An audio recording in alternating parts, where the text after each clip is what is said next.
আমাদের সমাজের নারীরা অনেক জ্ঞানী, যে কারণে কোরআন শরীফের ভেতরগত ভুলগুলো ধরে তারা প্রমাণ করতে চায় নারীদের উপরে ইসলাম জুলুম করেছে, কোরআন জুলুম করেছে।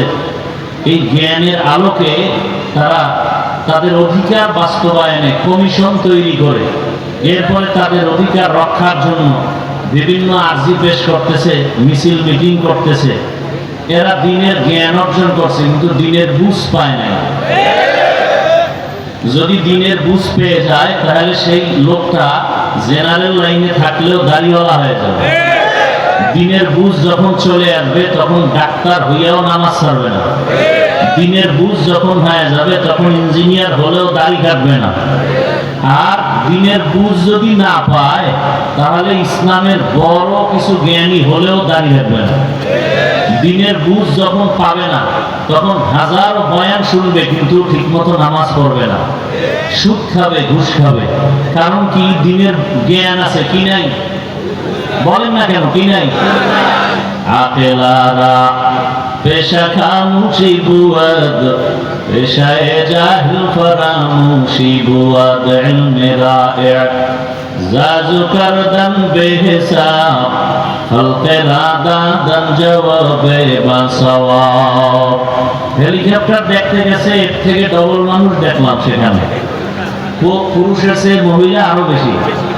এরা অনেক নাটক ফাটক করিয়া ছবি টবি তুলিয়া যখন এদিকে আয় দেখবে অশেষ, তখন রাস্তায় গিয়ে বলবে কি হইল, আর হায়াতে কি হইল এর জবাব পাবে না। কারণ এখানে আসবো কিনা তাও জানা নেই। এই হলো আমাদের অবস্থা। আমরা মুসলমান, এই যে এখানে এত মানুষ, মনে হয় সব মানুষ এখানে আসলে যা দেখলাম এই এক মাঠে হবে না, কিন্তু জোহরের নামাজ পড়ে নাই অনেক মানুষ।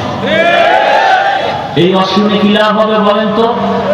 খুব মাঝখানি ভাব নিয়ে বসে আছেন না? খুব ভাব। যারা জোহরের নামাজ পড়েন নাই, ফজরের নামাজ পড়েন নাই, রাসূল বলেন বাইনাল আবদি ওয়াল কুফরি, বাইনাল আবদি ওয়াল কুফরি তারকুস সালাহ।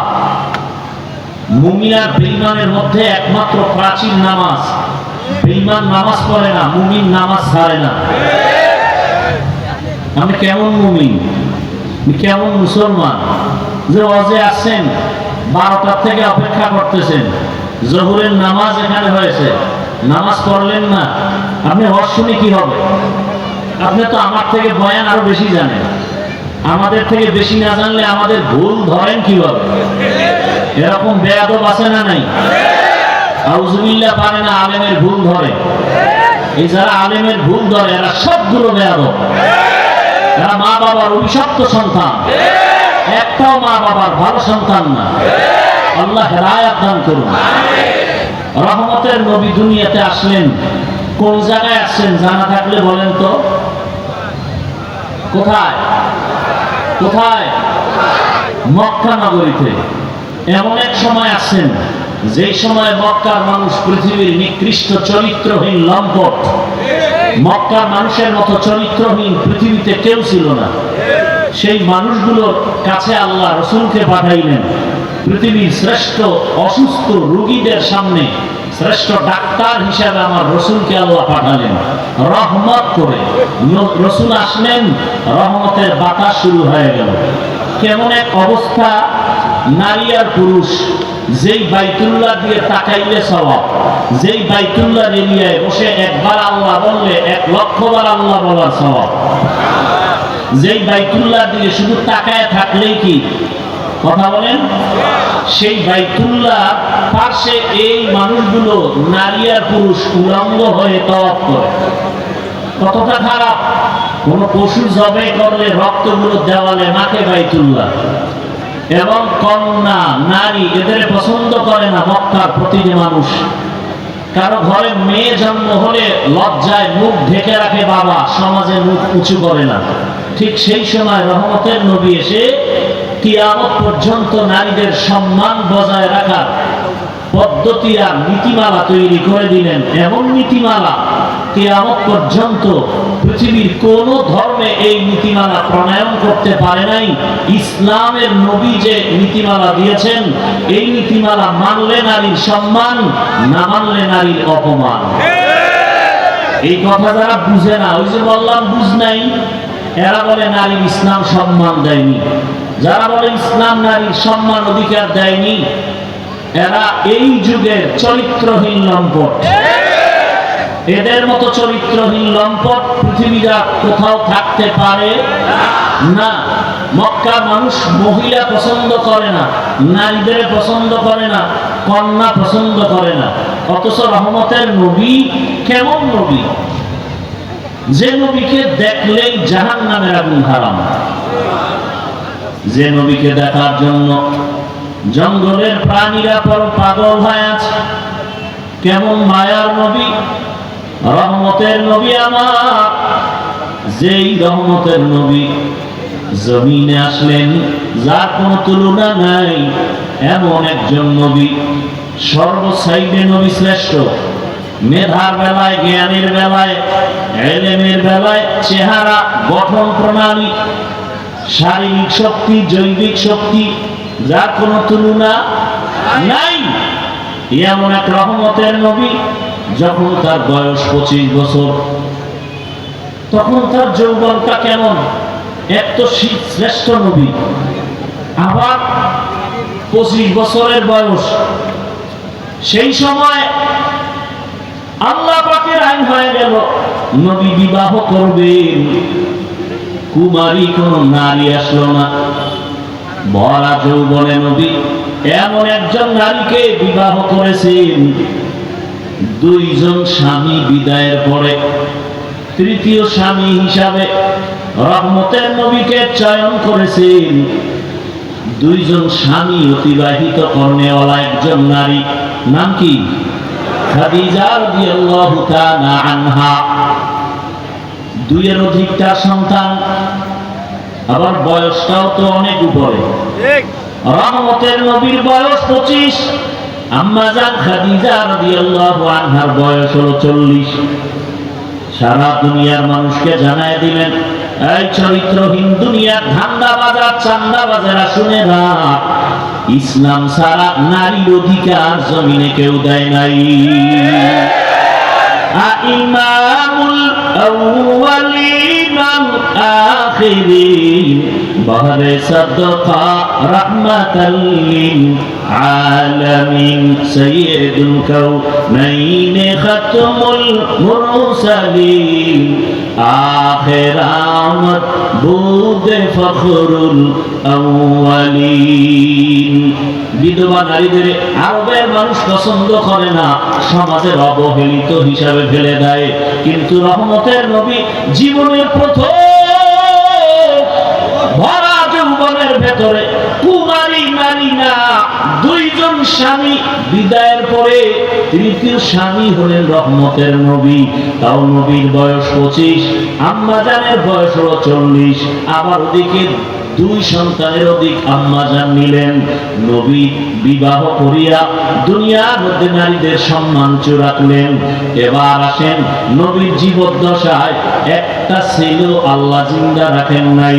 আমার নবী বলেন, এই আরবের বেঈমানেরা কন্যাদের পছন্দ করো না, আমি নবী আল্লাহ আমাকে দেখায় দিলেন আমার একটা ছেলে নাই, আমি রহমতের নবী, 4 কন্যার বাবা আমি।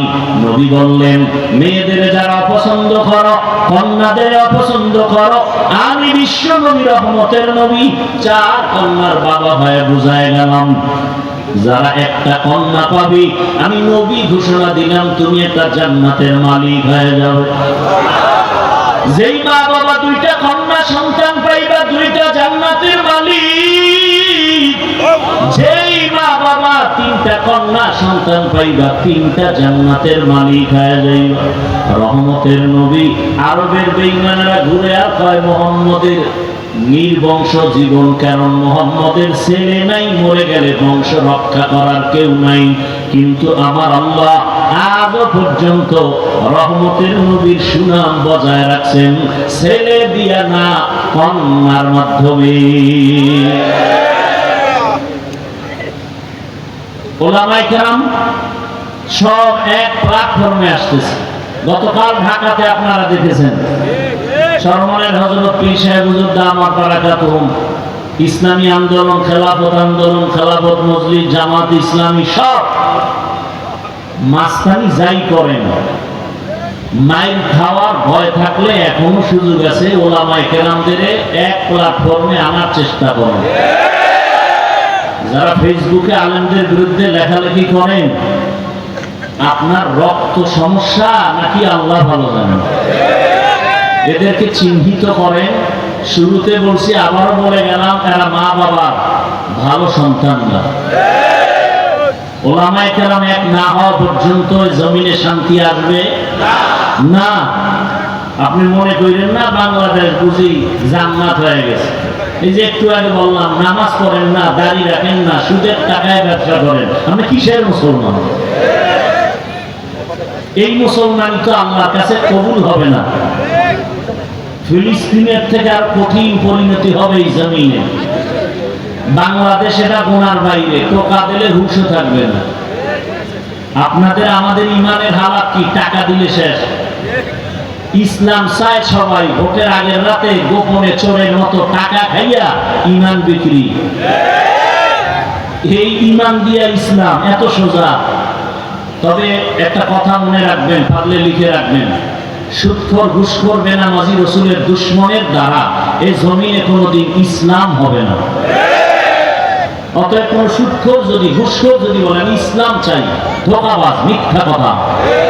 কোন বেনামাজি, সুদখোরের হাতে আল্লাহ ইসলামের পতাকা দিবেন না, কখনো দিবেন না। ইসলামের দুশমন, রসুলের সুন্নাত জবাই যারা করে, এদের দ্বারা কোনদিন জমিন ইসলাম হবে না। অতএব ইসলাম চাইলে ওলামায়ে কেরামের পথ ছাড়া ভিন্ন কোনো পথ নাই। অতএব ওলামায়ে কেরামদের ময়দানে এখনো সময় আছে, হাতে হাত মিলায় সব ভেদাভেদ ভুলে যান। আল্লাহ সবাইকে তৌফিক দান করেন। তাহলে ইসলাম ছাড়া নারীর মর্যাদা আর কেউ। রহমতের নবী কয় কন্যার বাবা? জোরে বলেন। 4 কন্যার বাবা নবী, রহমতের নবী, 4 কন্যার বাবা। এবং জমিনের মধ্যে কন্যাদের জন্য সুসংবাদ দিয়ে গেলেন, হে আল্লাহর বান্দা, কিয়ামতের ময়দানে এই নারীদের এত সম্মান হাসরের দিন হবে। কোটি কোটি কোটি কোটি মানুষের মাঝে আল্লাহ যদি প্রশ্ন করে বসেন, পৃথিবীর আমার একজন প্রিয় বন্ধু হাবিব রহমতের নবীর হাতে কালেমা পড়নেওয়ালা প্রথম ব্যক্তিকে দাঁড়াও, আমি কোটি মানুষের সামনে পুরস্কার দিব।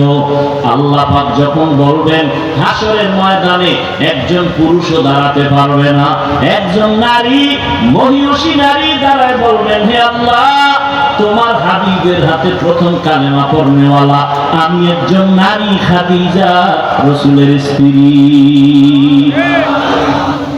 আল্লাহ যদি বলেন, হাসরের ময়দানে আমার দ্বীনের পতাকা উড্ডীন করার জন্য কে শাহাদাতের দরজা দিয়া জান্নাতের পথে ঢুকে গেছো, জান্নাতে সহজে পৌঁছার যত রাস্তা আছে, জান্নাতে বিনা হিসেবে যাওয়ার একটা মাধ্যম হলো সর্বোৎকৃষ্ট শাহাদাতের পথ। আল্লাহ যদি বলেন একজন পুরুষও দাঁড়াতে পারবে না হাসরের মাঠে, একজন নারী দাঁড়ায় বলবেন, হে আল্লাহ, দ্বীনের জন্য, ইসলামের জন্য প্রথম আমি শাহাদাতের মর্যাদা নিয়ে জীবনে কল্লা দিয়েছি, রক্ত দিয়েছি, আমি একজন পুরুষ না একজন নারী। সুমাইয়া রাদিয়াল্লাহু আনহা।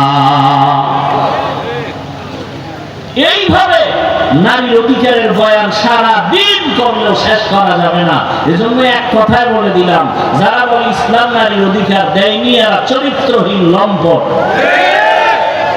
পৃথিবীর কোন ধর্মে নারীর সম্মান দেয়নি। হিন্দুদের ধর্মে নারীর উপরে জুলুম, খ্রিস্টান ধর্মে নারীর উপরে জুলুম, ইহুদি ধর্মে নারীর উপরে জুলুম। একমাত্র ইসলাম নারীকে শুধু ইনসাফ করে নাই, ইহসান করেছে। ওয়ামা আরসালনাকা ইল্লা রাহমাতাল লিল আলামিন। ও রহমানির মুসলমান, পর্দার আড়ালের মা বোনেরা, আপনাদের মর্যাদা দিয়েছেন আমার আল্লাহ।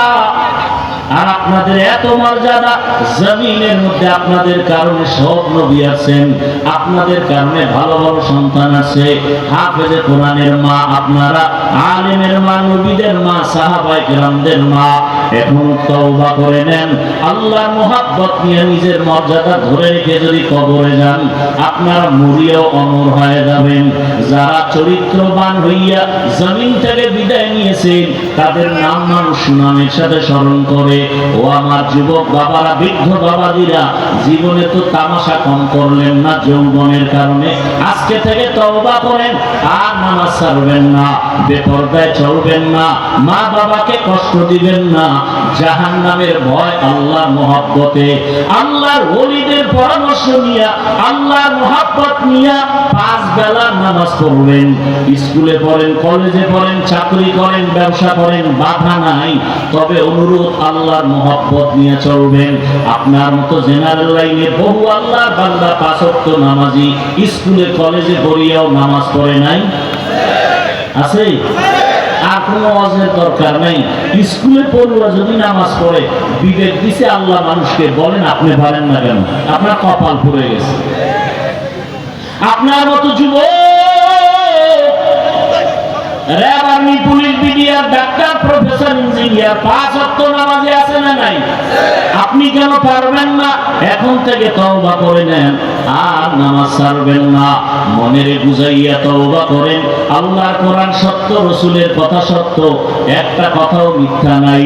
ওই কোরআন হাদিসে জান্নাতের বয়ান আছে, জাহান্নামের বয়ান আছে, মিথ্যা না। গুনাহগারের জন্য জাহান্নাম, নেক আমলওয়ালার জন্য জান্নাত। অতএব এখন থেকে মনে মনে তওবা করেন, আল্লাহকে বলেন, হে আল্লাহ, জীবনে কত নফসের ধোঁকায় গুনাহের দিকে দৌড়াইয়া নামাজ ছাড়লাম, দাড়ি কাটলাম, বেপরদায় চললাম। আজকে থেকে আর নামাজ ছাড়বো না, দাড়ি কাটবো না, বেপরদায় চলবো না। মা বাবার দোয়া নিয়া, উলামায়ে কেরামের দোয়া পরামর্শ নিয়া, শিক্ষকের দোয়া নিয়া মা বাবার খেদমত করব, নবীর তরিকা মেনে 5 ওয়াক্ত নামাজ পড়ব। তওবা করার মতো যদি অন্তর কারো তৈরি হয়, খাঁটি তওবার নিয়ত যাদের আছে, দুটো হাত আমার আল্লাহকে দেখায় দেই। আল্লাহ হাতগুলো কবুল করে নেন, তওবা কবুল করে নেন, তওবার উপরে মজবুত হইয়া চলার তৌফিক দান করেন, আমিন। আলহামদুলিল্লাহি রাব্বিল আলামিন, ওয়াসসালাতু ওয়াসসালামু আলা সাইয়্যিদিল আমবিয়া ওয়াল মুরসালিন ওয়া আলা আলিহি ওয়া আসহাবিহি আজমাইন। ইয়া আরহামার রাহিমিন, ইয়া আরহামার রাহিমিন, ইয়া আরহামার রাহিমিন।